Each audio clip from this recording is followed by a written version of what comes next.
Okay, webale nnyo Stella Nandawula Sendagire. Kitofu kiri nti ndi mu lubiri olwa Ssaabasajja Kabaka Bulange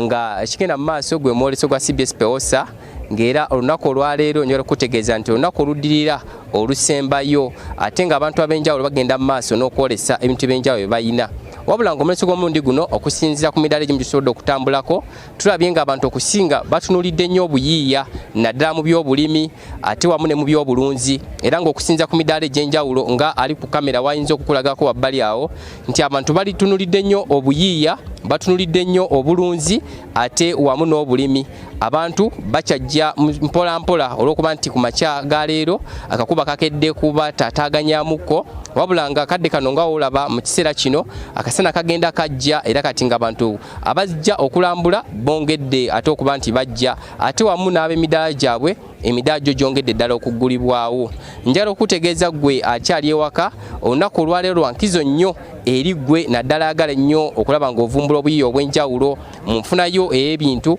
okulaba ng'ojja ate wano mu mwoleso gwa CBS Pewosa okuba kate ebyoyongera okuyiga kungi ddala era waliwo emisomo egy'enjawulo buli mudala gw'otuukako oba waddembe okubuuza ki ky'oyagala okuyiga n'okwongera okugatta ku bukugu bwe bw'olina wabula ng'okusinga batunuulidde nnyo obulimi ate wamu n'obulunzi ebintu ebikozesebwa naddala mu kufumba ebintu ebikozesebwa mu mmere y'enkoko ebintu ebikozesebwa mu bulimi byonna wano njagala kutegeeza nti webiri. Emabega wange wano we wali ebimu ku kampuni ez'enjawulo ezivuddeyo n'obuyiiya obw'enjawulo oba oli awo badde butalabwangako wano mu ggwanga era ng'okusinziira kunoonyereza kulaga nti bano be bamu ku abo abakyasoose okuba n'obuyiiya buno kika kino nga balina nkola ya masigiri naye ng'amasigiri gano g'obadde sometime ebiseera ebisinga obadde okyogera ng'olaga nti kyalwali oba kusaagirira nti esigiri z'abakulu bano oba oli awo osobola ogifumbirako ate nga bwe kukyajingira bwegatta omuliro ku ssimu yo. Tekinologiya ow'enjawulo wali nnyo ddala wano era nga mbadde njagala mu katini nnyo nkutwalewokko ate nkulageko ssebo mukama wange oli butereevu ku BBS Terefayina tulaba nga abantu bakuŋŋaanye wano ku tekinologiya ow'enjawulo gw'oleese okuba nti essigiri eno nga bw'oyinza okugiraba wansi wano nti essigiri esobola okuba ng'ekufumbira ate mu kadde ke kamu ng'ekyajinga essimu yo kino ky'olengera wabbali ate era nga mu kiseera kye kimu esobola okuba nga ekuwa ekitangaala mu kaseera ke kamu. Njagala okwogerako n'omwami ono obuyiiya buno gye yabujja naki ekyenjawulo kyatuleetedde mu mwoleso gwa CBS Pewosa mu kiseera kino. Ssebo amanya gaffe gwani? Neyanza ssebo amanya gange nze Nkya David Managing Director wa Detra Energy and Environmental Contractors bakafulubwa ebifumbisibwa ebikuuma obutonde omuli biogas, cook stoves ne waste management omuli biodigesters. Yesebo omuntu ali nnyo okwagala okumanya obukulu bwa sigiri eno ng'efumba ate nga bw'ekyajinga essimu okikola otya? Kituufu ekyenjawulo eno esige tugiyita thermogenerator cook stove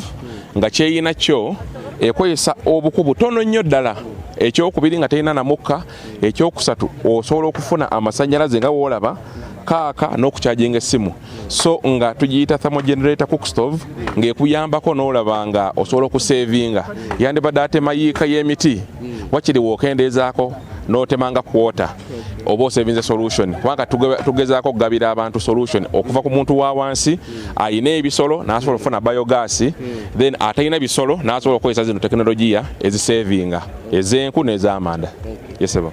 tweyanziza nnyo onatusonyiwa bannanga lwe baffe abalungi emu ku tekinologiya ow'enjawulo ali mu mwoleso gwa CBS Pewosa wabula nga mu kiseera kino gwakyali ewaka okyakkirizibwa era okyalina akadde akamala okujja okubaako naawe ate byolaba byoyiga ate wamu ne byogula anti jjukira nti mu kiseera kino nga tuli mu kwolesa ebintu byakubbeeyi wansi koko okusinziira ng'obadde ogenze mu kibuga ate okukinoonya ate omwoleso gw'omulundi guno gwongedde okulaga enkizo okuba nti nno bw'ojja wano eno buli kimu kibaawo omuzungu kyayinza okuyita one stop center nti buli wojja wano eno osobola okugula ekyenkoko osobola okugula ebyobulimi osobola okugula ebifumbisibwa ate n'ebintu ebyenjawulo byonna omuli n'eby'abaana era nga gwakyali ewaka tukusaba busabi dyanguyiramu ojje mu mwoleso gwa CBS Pewosa olunaku olwali lwa nkizo nnyo mb'ogeraganya ku nnaku endala zonna ze gubaddewo.